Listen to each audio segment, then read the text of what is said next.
Ever wondered how to make traditional Indian sweets at home? Picture this, a sweet delicacy that carries with it the rich cultural heritage of India, one that's relished during festivals and family gatherings.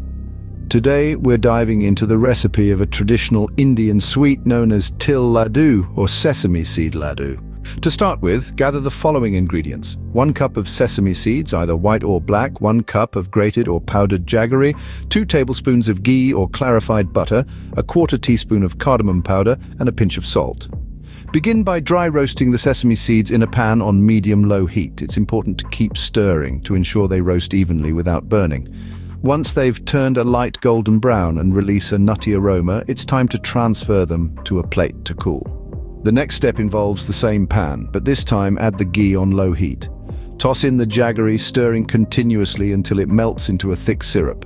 Be mindful not to overcook the jaggery or it might harden once it cools down. When the jaggery syrup is ready, it's time to add the roasted sesame seeds, along with the cardamom powder and a pinch of salt. Mix it all together until the sesame seeds are evenly coated with the syrup. Once mixed, turn off the heat and let it cool slightly, just enough to handle but still warm.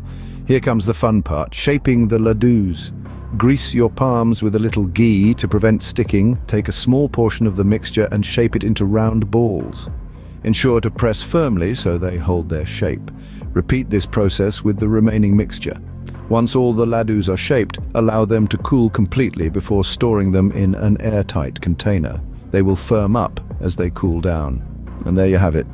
Delicious homemade til laddus ready to be enjoyed. Whether it's a festival, a family gathering, or simply a craving for a sweet treat, these laddus are sure to hit the spot. Happy cooking!